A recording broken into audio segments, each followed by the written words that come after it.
ಜೀವನದಲ್ಲಿ ಆತನ ಹಾಡನ್ನು ಹಾಡಿ ಆತನ ಸ್ತುತಿಯನ್ನು ಮಾಡಿ ದೇವರು ಏನು ಮಾಡಿದಾನೋ ನಿನಗೆ ಎಷ್ಟರ ಮಟ್ಟಿಗೆ ಗೊತ್ತಿದೆಯೋ, ನಿನ್ನ ಜೀವನದಲ್ಲಿ ಎಷ್ಟರ ಮಟ್ಟಿಗೆ ಮಾಡಿದ ಗುರುತಿಸಿಕೊಂಡಿದೆಯೋ ಅದನ್ನು ನೆನೆಸಿಕೊಂಡು ಅದನ್ನು ಅರಿತುಕೊಂಡು ದೇವನ ಏನು ಮಾಡಬೇಕಂತೆ, ಸಂತೋಷವಾಗಿರಬೇಕಂತೆ. ಹಲ್ಲೆಲೂಯಾ. ಅಂದರೆ ಉನ್ನತ ದೇವರು ನೀನು, ಪರಿಶುದ್ಧ ದೇವರು ನೀನು, ನಿನ್ನ ಮಹಿಮುಳ್ಳ ದೇವರಾಗಿದ್ದಿ. ಹಲ್ಲೆಲೂಯಾ.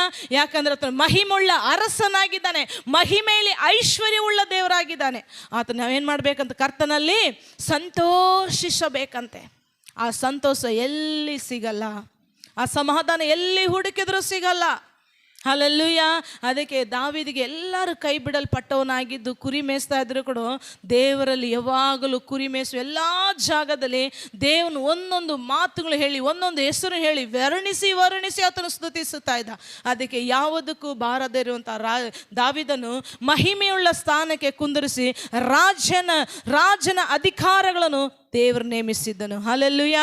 ಒಂದು ವೇಳೆ ನೀನು ಏನಿಲ್ಲದವಳು, ನಾನೇನಿಲ್ಲದವಳು, ಏನಿಲ್ಲದವರಾಗಿರ್ಬೋದು, ಆದರೆ ನೀನು ನಾನು ಆರಾಧಿಸುವಂಥ ದೇವರು ಎಲ್ಲ ಉಳ್ಳವನಾಗಿದ್ದಾನೆ, ಎಲ್ಲ ಮಾಡಲು ಶಕ್ತನಾಗಿದ್ದಾನೆ.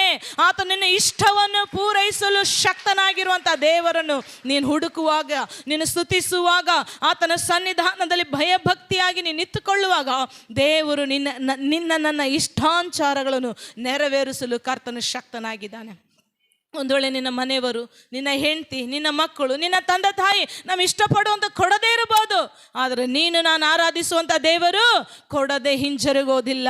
ಹಲ್ಲೆಲೂಯಾ. ಅದಕ್ಕೆ ದೇವರು ಹೇಳ್ತಾನೆ, ಈ ಲೋಕದಲ್ಲಿ ಕೆಟ್ಟವನಾಗಿರುವಂಥ ತಂದೆ ತಾಯೇ ನೀವು ಮಕ್ಕಳಿಗೆ ಒಳ್ಳೆ ಪದಾರ್ಥವನ್ನು, ಒಳ್ಳೆ ವಸ್ತುವನ್ನು ಕೊಡೋಕೆ ಇಷ್ಟವುಳ್ಳವರಾದರೆ ಅದಕ್ಕಿಂತಲೂ ನಿಮ್ಮಕ್ಕೋಸ್ಕರ ಪ್ರಾಣ ಕೊಟ್ಟಿರುವಂಥ ದೇವರು ಅದಕ್ಕಿಂತಲೂ ಮೇಲಾಗಿ ಕೊಡಲು ಆತನು ಇಷ್ಟವುಳ್ಳವನಾಗಿದ್ದಾನೆ. ಆ ಇಷ್ಟವುಳ್ಳ ದೇವರಿಗೆ ಹೇಗೆ ನಾವು ಆತನನ್ನು ಸ್ತುತಿಸಿ ಆತನ ಮಹಿಮೆ ಪಡಿಸಬೇಕು, ಆತನ ಹೇಗೆ ಆತನ ಕೊಟ್ಟಿರುವಂಥ ಪ್ರತಿಯೊಂದು ನೆನೆಸಿ ನಾವು ಹೇಗೆ ಆತನನ್ನು ಇನ್ನು ನಾವು ಕೊಡುವಂಥ ಸ್ಥಾನಕ್ಕೆ ನಾವು ಹೇಗೆ ಇರಬೇಕಂತ ನಾವು ಏನು ಮಾಡಬೇಕಂತೆ ತಿಳಿದುಕೊಳ್ಳಬೇಕು. ಹಲ್ಲೆಲೂಯಾ.